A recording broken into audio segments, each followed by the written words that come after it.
back. It sounded better when I was in a classroom. Sitting in the room by myself doing that makes me seem like a bit of a creep. But let's be honest, we all are in this isolation mode right now. Okay, so let's dive into our Avid program. So the previous tutorial I showed you what happens when you first open up Avid. Now what we're going to do is look at what your Avid interface looks like and how you can lay it out to get the best for your project moving forward. Now my Avid interface is going to look very different to yours, and the reason being is I've got my interface spread out over two screens.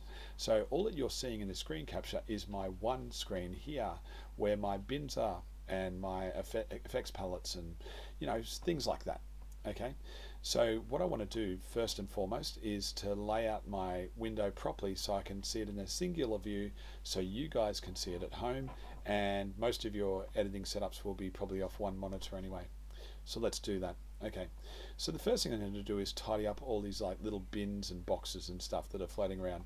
Now, unlike Adobe, everything is quite sort of fluid in Avid in terms of being able to move boxes and windows and bits and bobs around. What's really cool though is you're also able to move and stack bins on top of each other. In addition to that, we can also add the effects palette to that stack as well.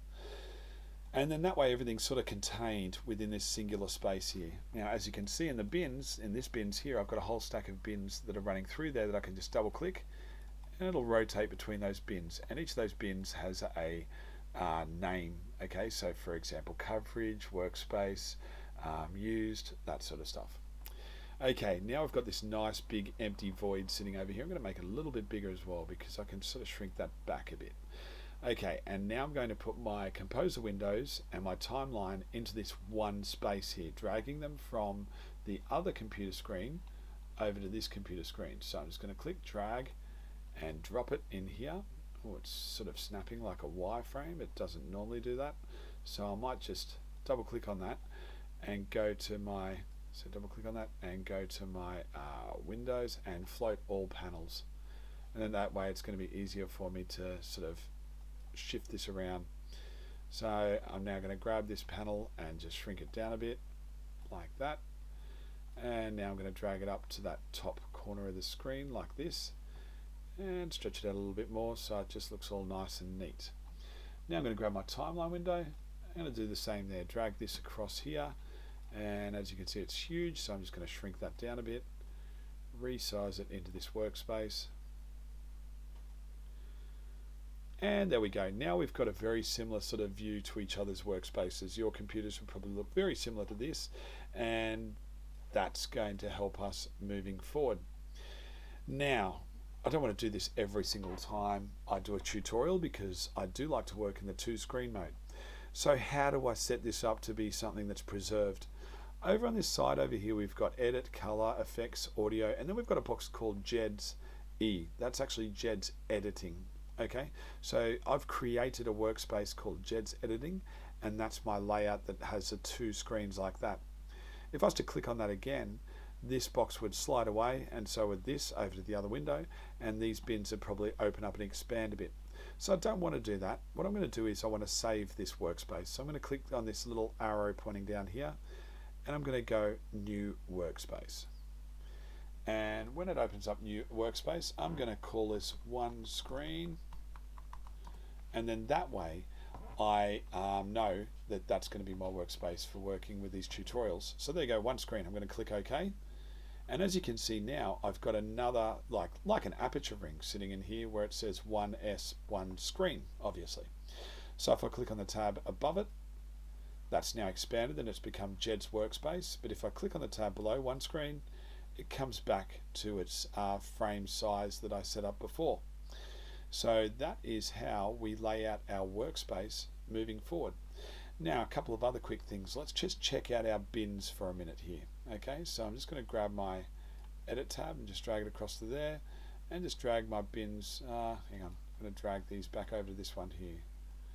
So grab effects. I'm going to close that one because it's a nothing bin anyway. Alright, so now I've got my bin sitting in here, and as you can see, these windows are showing us like a little frame of the clip.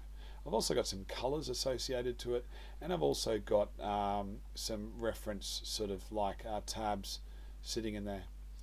Okay, so I can look at that in different views. For starters, I can expand my thumbnails out or in. I can also just look at the text view of it. I can look at the frame view of it, which I hardly ever do, by the way. Most Premiere users may look at this as their option to look at stuff, but to be honest, I hardly ever look at frame view.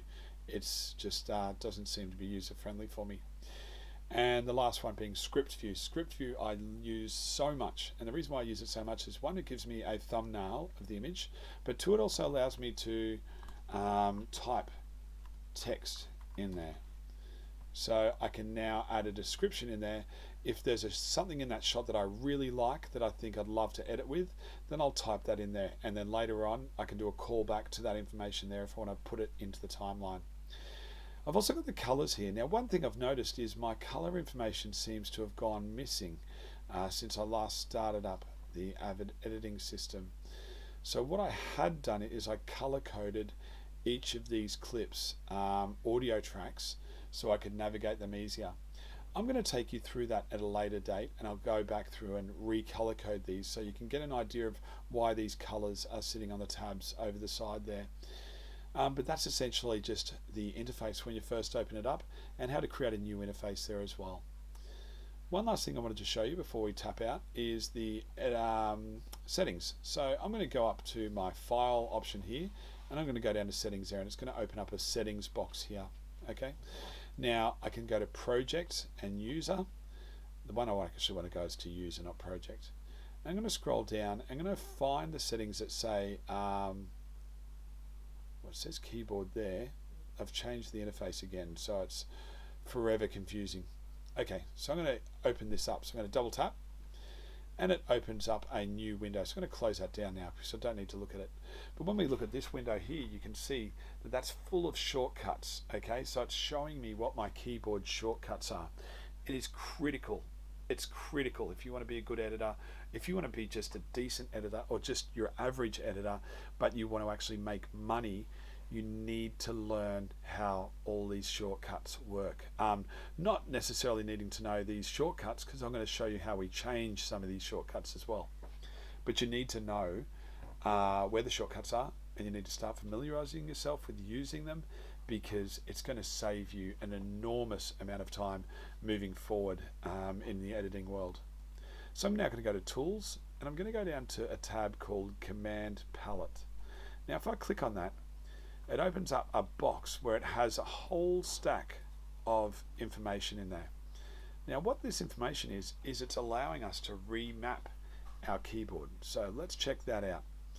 Okay, so we've got our keyboards here. I've got a couple of sort of like tabs that I could change. Let's say we want to do some multicam stuff. Okay, so I might, instead of F2 being A1, I might change that to multicam 1, and F3 multicam 2, F4 multicam 3, and so on and so on. So I'm actually remapping my keyboard buttons just by going to the command palette. And as you can see, it's quite effective. It's quite powerful going through and exploring that, because there's so many buttons that you can use, and there's so many options you can change. For example, on this one already, I've changed one being the Add Edit tab. Now if you open up your keyboard settings, it'll have something like focus on a frame in the timeline.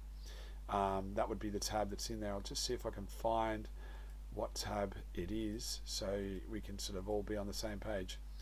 Nope, I can't find it because I'm an idiot. No, more. No. There you go, focus. So focus commonly sits on N.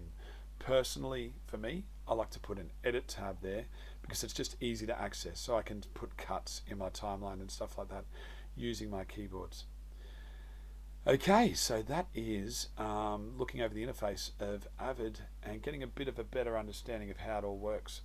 Hope you enjoyed it, and I will be seeing you with the next tutorial soon.